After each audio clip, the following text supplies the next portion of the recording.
This is Majinone, and here is some comic reviews that actually struggled to come out because you don't know how many times I've said anime reviews.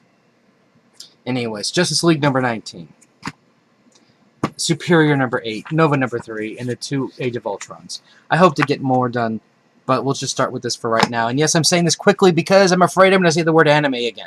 Anyway, so let's look at who is killing Superman. If you saw my pull list, you know my feelings on this. Nobody within the comic is killing Superman. What is killing Superman is bad editing, bad writing, bad direction. That is what's killing Superman. Not staying true to the character, being boring. And I'm sure there's going to be a whole bunch of Superman fans that are going to say, Majinone, you're full of crap. You don't know what you're talking about. You haven't even read Superman in a long time to know what's going on. But I can tell you right now, Superman is that one character that you love to have in your stable, but don't because he's too powerful. There's nothing you can do with him. And it takes a very creative person to do some amazing things with this character. Otherwise, it's just a guy who just punches things and is indestructible. Anyway, so let's take a look here. What's going on? Johns is setting up actually doing a really good job. And I know I butchered Superman at the beginning, but this issue, when you dive in and you figure out what the plot is, and you see what's really going on underneath the layers, he's setting up something that's really interesting.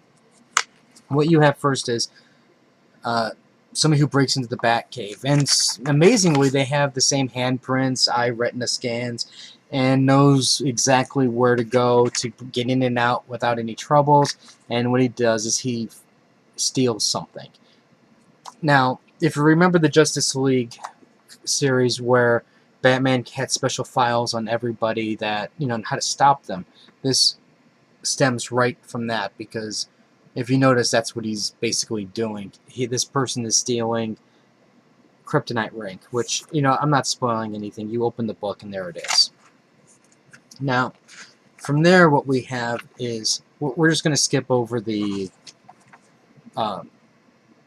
Firestorm Atom storyline part to the other meat of this. What we have is Superman and Wonder Woman, and then they get involved in the Civil War. And I'm sure you're probably going, well, what's the big deal? They're superheroes, they're fighting soldiers, they're saving lives. But see, what they're doing is something that's interesting, and comics touched on this multiple times, but never really followed through with what the implication is. Now, if you take this in terms of the real world, right? If there is a civil war, deadly civil war in a country, like let's say for an example Egypt, what happened there? If somebody from America, somebody from Germany, Australia, any Western or other country that's from outside that region, if maybe one or two individuals, especially somebody that's representing a group, like for an example, maybe it's a couple of ex-Marines, maybe it's a couple pilots, whatever. If they come in on that foreign soil and do anything to interfere in that conflict, they have raised a crap storm of trouble for their home country. Doesn't matter if, it's just two guys who are out drinking on the porch one day and they get on this crazy idea to do this. That's the problem. The country that's affected does not realize what's going on. They're going to be labeled as spies, terrorists, and everything else down the road. Because that's going to serve their foreign interest to do that. And in this case, what you have is two of the most powerful individuals. They're part of the Justice League. They are, basically just from that, they're under the United States, because that's their base of headquarters, and now they're wrapped up into this diplomatic conflict. And I'll be honest with you, my guess is this is going to eventually tie into Black Adam. They're going to eventually start punching things, and then that storyline is eventually just going to get dropped in favor of something else. But for me, what's interesting is they're retouching it, and what I'm hoping for is I'm going to see something from it. See, because Batman, he knows that this isn't right. You have to let a foreign country deal with it. and deal with their own problems. And he goes to talk to them about this. And, you know, in a way, what it really is doing is, if you can imagine a young kid schooling his parents, and, you know, because he knows better in this case. And I guess you can say it's part arrogance because of they're so powerful. And I think they really don't understand, you know, while they think they're doing good, it's in the grand scheme could potentially harm things. Now, beyond that, we're going back into the rest of the story here. On the satellite with Firestorm and Adam, I'm going to show you a little bit spoiler, because actually I think this might get some people interested in the comic. We have a return villain, Despero. He comes, and I think that his look is really, really good. And if you notice, he's got the ring. So this is already setting off into something that's really setting the stage for something that's really going to be hopefully good down the road. And I'm really, actually, you know, hey, DC surprises me every once in a while, and Justice League, I'm going to give it where props where I think they need it, and I really enjoyed this issue. That's why I spend a lot of time talking about it, too. Okay, Nova number 3. This is Nova, who's still growing up, and he's learning things, and you have Gamora and Rocket Raccoon helping. And the one thing I think that's really, really evident is this. This kid is not interested in girls, because he just refers to Gamora as the green skin lady, and he's not even paying 1 ounce to the fact that she's half naked. That's just an observation. The other observation that I had was, I think his mom knows that he has the helmet, because there's this nice little dialogue going, well, where were you, blah, blah, blah. And he's like, I was out, blah, blah, blah, thinking about my dad, blah, blah, blah, and your father was really good, and he used to tell me things. Hint, wink, wink, you can tell me anything, wink, wink. And he's just like, maybe not. So, you know, I don't know. I think out of all the possible parents that are out there, he actually has the one mother who might freak out, but is going to be understanding to the situation. So, you know, eventually he's going to have to confide in her. You know, basically, is this a good issue? Look, I'm not going to lie to you. I'm not going to feed you a bunch of bull and say this is the greatest thing known to mankind. But at the same time, what this here is, it's a building issue. They're building up to something. And, you know, unfortunately, what you have is a character who the bulk of the Marvel readers, or it's not a bulk, but a large portion of the Marvel readers don't know. You also have 2 characters who are trying to pull this book through, who a large number of Marvel readers just don't know who they are. They just go, oh, look, talking raccoon, cute, I like. Or, that's a hot girl, she's got green boobs. And, you know, that's all their pull is to this. Now, this is also bringing in the aliens from the Avenger movie. And what they're saying is basically there's an intergalactic conflict. They have the ultimate nullifier. There's Creed, blah, blah, blah, involved Galactus. And I wouldn't be surprised if this is also the springboard to the Infinity storyline. Because the Infinity storyline is supposed to be this gigantic cosmic event that's going to bring in everybody. And I can't imagine having an alien fleet right here and mentioning the ultimate nullifier and knowing that, oh, I don't know, this event's going to be happening this year. This is the beginning of something. So, we'll see. Oh, and yeah, the art's good. You know, I didn't think I really need to mention it. You're either a fan of Ed McGuinness or not. So, I know that he does have a lot of supporters, and I know there's some people who just think his stuff is just not that great. Personally, I've seen his art as, you know, I've seen his art better, but overall, he's got some nice panels, he's got some nice layouts, and it's a decent, overall, him and Loeb have done a decent job with this, especially since now we're in an important phase of transition where he's got to learn, and, you know, those issues have probably got to be the hardest to write, of how to learn when they're all the same and you have to make it interesting to keep people's attention. Okay, next up is Superior number 8. The one thing that surprised me was how quickly and easily the Avengers dismissed anything was going on with Spider-Man. they did the check for us. The Skrulls, the Puppet Master, Phantom Stranger, all these people were influencing him, and Natasha thinks that maybe there's something going on because he took a life, and she's there for him to talk. But Spider-Man does leave a clue for her. It's whether or not she picks up on it. And now we also have the other part where Cooper thinks that there's a problem also, and she talks to this mysterious person. And, my first thought immediately was Doctor Doom in Incognito. And, because he is a good person deep down inside, and that's who she's talking to. But in all seriousness, I was thinking maybe it's Robbie Robertson, but what's he going to do? He didn't really do anything. I don't know. There's not a lot of people. My short list is really short. So I'm really curious to see what you guys think is this person. Because I can tell you this much, it's not Norman, it's not the Rhino, it's not well, hey, it could be the Electro. Jamie Foxx is the Electro, so maybe they are retconning that. Maybe. Anyways, let's get on with it. We have a battle between Spider-Man and Cardiac, and Spider-Man's just going insane. And until he finally realizes, oops, maybe the Cardiac was in the right, and Spider-Man actually does a lot of good to help that poor girl. And especially, it seems like he's taking it to heart that his actions as Dr. Octopus caused this when he burned the Earth. And what's really interesting is how he makes a lot of references to the fact that he's not really Spider-Man, but nobody's picking up on it. And I understand Cardiac is not the right person to maybe pick for that, but I don't know. And you know what? This person could probably be Cardiac for all I know.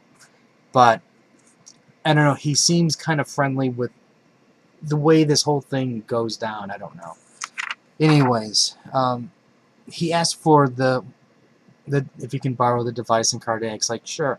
And this is where, Dr. Octopus realizes that there's something a little off. And what he's going to try to do is he's going to try to make sure he eliminates Peter Parker from his brain, so to speak. And we're setting the stage for the showdown. So, our time with Ock is getting to a close soon, and we're getting ready. Brace yourself, everybody, because we are, Slott is getting prepared to piss everybody off again. Okay. I saved the best for last. What we have is Wolverine and the X-Men number 27 and Age of Ultron. And basically what you have to do is you kind of have to read it like this. I will do this one first. This is where Wolverine goes back into time to kill Hank Pym. And the Invisible Woman goes back with him also. And, she realizes that there's nothing she can really do in the future, so she goes to the past. And they steal... Nick Fury just happens to be in the Savage Land at the same time where the base is, and they take his hover car back. But along the way it needs energy, so they stop off at a secret S.H.I.E.L.D. base to steal a power cell. Now, the one thing I really enjoyed about this issue was how they went retro on the art. Because if you notice, the art style is one way, but any times they're looking into the past, the art style changes. Because what they learn is, and I guess this is something that, like Sue Storm already knew, but S.H.I.E.L.D. had tabs on everything. And we get to see exactly, this is where Hank Pym is, this is what Fantastic Four, Doctor Doom, everybody was doing. And I thought this was great anytime they did this. And they did this quite a bit throughout the issue, but they didn't do it to the point where you kind of got really distracted and it took away from the story. And it didn't get old. Now, while she's doing that, Wolverine comes across this test tube being, and who's asking for help, and Wolverine's like, it's another Weapon X thing. And, the one thing you're never supposed to do is when you go into the past is you're never supposed to tamper with. And this is the thing that I love-hate. And I guess you can say I liked it in the sense that it showed that this was meant to happen. but I hate it because it took something special away. Basically, this creature that's in this test tube is the Brood. And what happens is Wolverine gets attacked. He uses his claws against it, and the Brood transforms. It evolves. And they show later on how it evolves. And if you look at today's Brood, that is a direct result of Wolverine's interaction. Now, the other thing is, now this means that the Brood was man-made and then human-made and sent off into space at some point to go on a killing spree. And that's where I think, where you could argue, well, geez, Majinoi, that could be a really interesting story. S.H.I.E.L.D. created the Brood. Somehow the Brood gets into space. Maybe they had a secret mission. They wanted to destroy an empire, and this was a biological weapon that went crazy. Yeah, you can argue that point, that would have been a great idea, but at the same time, if they don't do something like that, follow up on this, what you've done was you've taken this killing machine, this something that was like a freak of nature that was designed to kill and assimilate everything, like a hive mentality thing, and something that was scary. And you've now made it man-made, and it kind of lowers the, I guess you can say, the unknown factor about it. Like, where did these things come from? And that part, I feel that they took away from me on that. Beyond that, this was, like I said, a great issue, and I think with this whole Brood thing, I think people are gonna have a love-hate thing with it. Because like you can see here, it's even got the two little dagger parts there, and then you can see the way the head morphed. You know, I don't know. And then you can also argue the point where with the amount of Brood that the X-Men killed, and the Brood Queens that the X-Men have killed, how come it hasn't really evolved any more than what it has? But beyond that, this is probably the best Wolverine in the X-Men book that I've seen in a long, long time. And that says something right there. Okay. Now let's talk about Age of Ultron Book 6. We're going to be having we're going to throw spoilers out here. So if you don't like the spoilers, then just understand that I liked it. Now, Hitch is not the illustrator here any longer, and that's a shame. But at the same time, this issue here didn't really need Hitch's art style, because what we were doing is we're going back into the past and into the future, because there's the two teams. Now,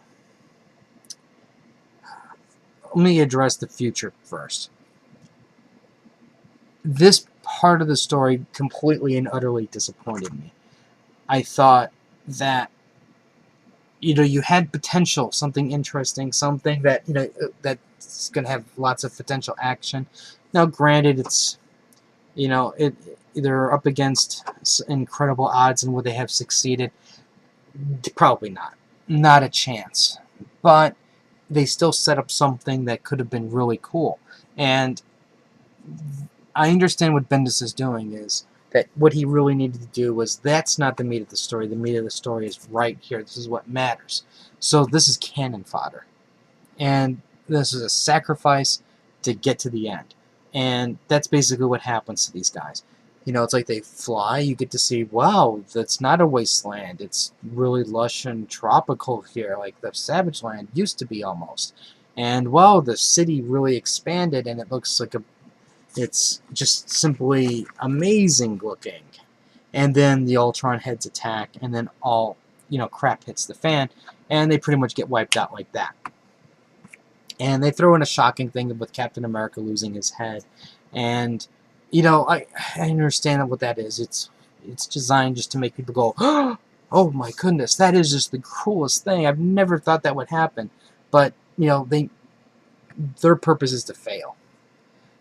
Because Wolverine and Invisible Woman go into the past to kill Hank. Now, I really do like the art here. The art really fits, and this really does a good job. I remember, I read this issue first, and I thought to myself, wouldn't it have been cool to do what this issue did? So when I saw this issue taking that old-style treatment, that was like, wow, that really was, it really hit home, and that I liked it. And I thought this would have been so cool in a retro look. But that's besides the point. I thought that, we get to see the process of Hank Pym, going, how he wants to do something, and he's on the verge of the idea of creating Ultron, and that's when Wolverine appears, claws come out, and he's going to fight. But I'm like going, Wolverine, you're a ninja, you're supposed to be the best there is. Why are you warning him that you're there? Just walk up and stick your hand right next to his head, and just claws go out. Done. But no, you gotta have the battle. And, they fight a little bit, and then what you have is Wolverine's actually doing a fairly decent job, and you have the Invisible Woman holding him back with one of her invisible force field-like things. And you get a nice interaction between Wolverine and Invisible Woman, because can she prevent Wolverine from killing Hank? Is there a better way of preventing the future from happening? And, Wolverine's like, what are you talking about? Think of the billions of people that died. And he makes up a good point. It doesn't matter what your personal ethic is. You can be Mother Teresa and say, I will never take a human life. But what do you do when the situation is somebody is going to kill your loved one? Whether it be a husband, wife, children, whatever. Somebody that you cherish the most. You have the means to stop them. But to do that, you have to kill them. Do you take that shot, that one shot to do it?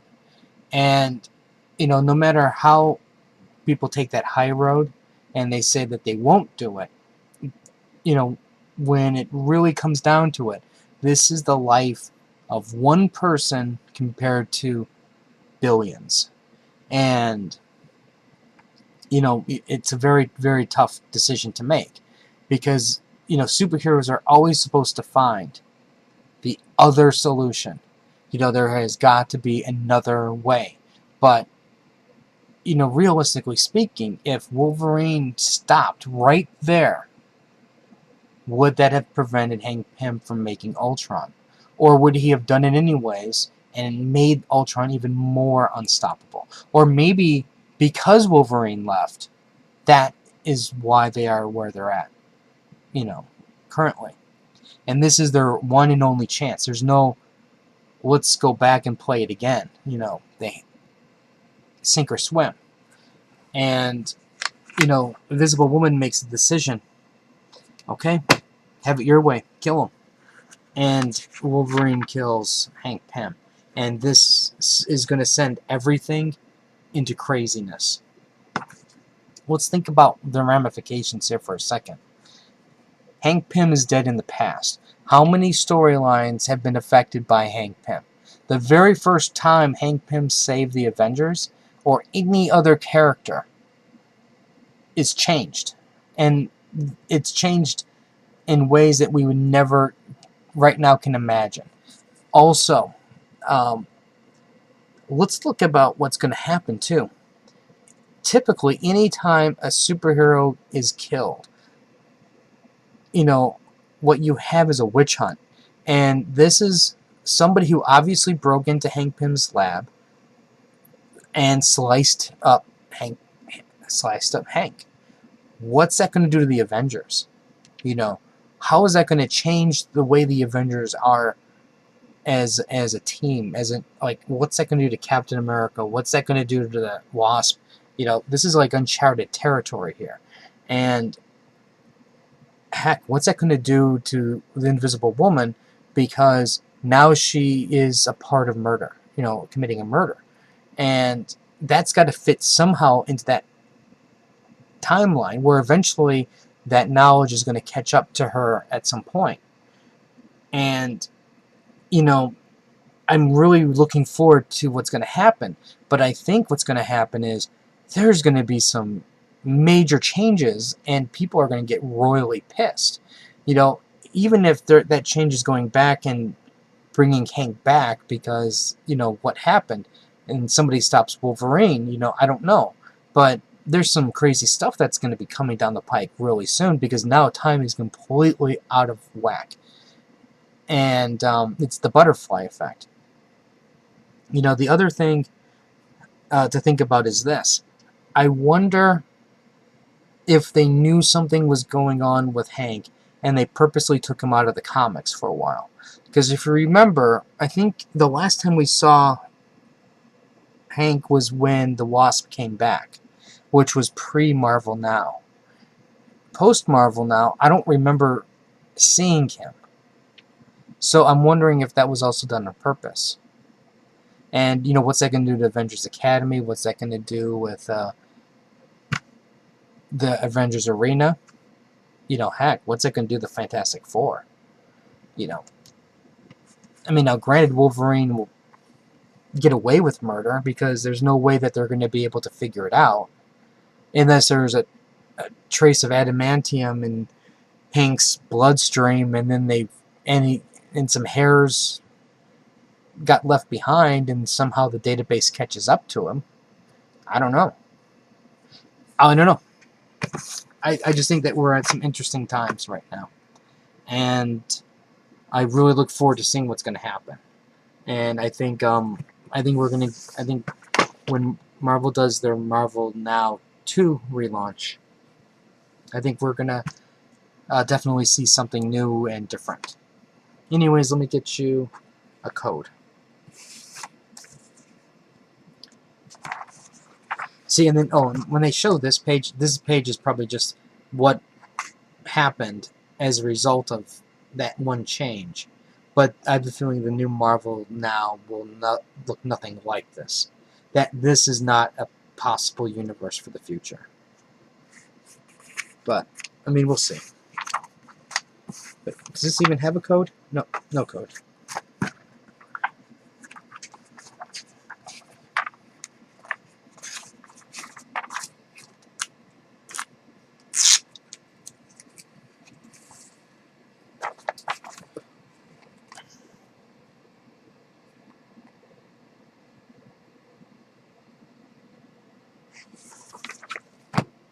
Anyways, comments or questions, let me know. Rate the video up or down. Let me know what you think. Facebook link, Crunchyroll, anime reviews. I can't stress enough, watch the show Attack on Titan. It is just amazing. Amazing. I think it'll be available for free, I think in a week or so. But if you're a subscriber, you get it now. First 2 episodes are out. I think that's it for today. I've spoken a lot. I'm kind of tired, thirsty. And until next time.